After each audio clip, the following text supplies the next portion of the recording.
नमस्कार मित्रांनो, स्वागत आहे तुमचं आताच्या ब्रेकिंग न्यूजमध्ये। मित्रांनो, महाराष्ट्रामध्ये घरेलू कामगार अधिनियमन 2008च्या कलम 3 अंतर्गत घरेलू कामगार मंडळाची स्थापना 12 ऑगस्ट 2011 रोजी झाली। मुंबई पश्चिम उपनगर कार्यक्षेत्रामध्ये वांद्रे ते दहिसर येथील हद्दीमध्ये आतापर्यंत 8519 घरेलू कामगारांची नोंदणी ही झालेली आहे। अशा पद्धतीनं जे काही घरेलू कामगार आहेत म्हणजेच धुणी भांडी करणारे लोक आहेत, तर यांच्यासाठी सरकारनं ही योजना सुरू केलेली आहे। यामध्ये तुम्हाला 2 प्रकारचे लाभ मोस्टली मिळतात। यामध्ये अंत्यविधीसाठी सहाय्य मिळतं, म्हणजेच मृत घरेलू कामगाराच्या कायदेशीर वारसाला 2000 रुपये रक्कम मिळते। त्यानंतर प्रसूतीसाठी लाभ मिळतो।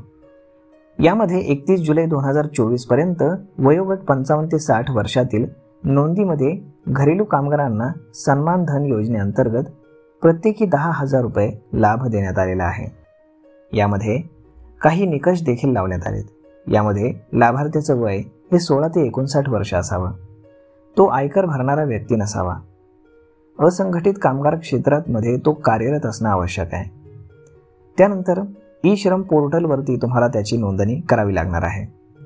तर असंघटित कामगारांना सामाजिक सुरक्षितता पुरवण्यासाठी त्यांचा राष्ट्रीय स्तरावर डेटाबेस तयार करण्याचा निर्णय हा केंद्र सरकारने घेतलेला आहे।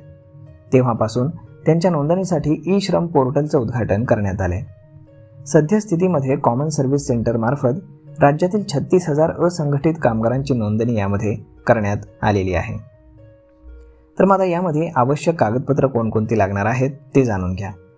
यामध्ये वयाचा पुरावा लागणार आहे, म्हणजेच यामध्ये जन्माचा दाखला, शाळा सोडल्याचा दाखला हे चालेल। त्यानंतर आधार कार्ड, निवडणूक आयोगाचं ओळखपत्र, रेशन कार्ड, बँक पासबुक अशी कागदपत्र आवश्यक आहेत। त्यानंतर हेही पाहूयात की आतापर्यंत किती नोंदणी यामध्ये झाली आहे।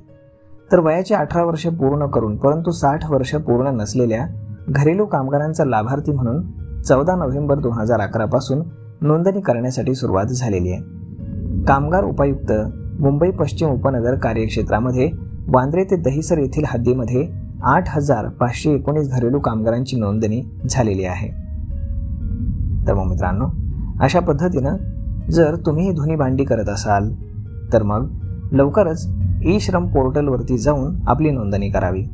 आणि जर तुम्हाला हे पोर्टल वापरता येत नसेल तर काहीही हरकत नाही, जवळच्या महाई सेवा केंद्रामध्ये जाऊन तुम्ही या संदर्भातली नोंदणी करून घेऊ शकता।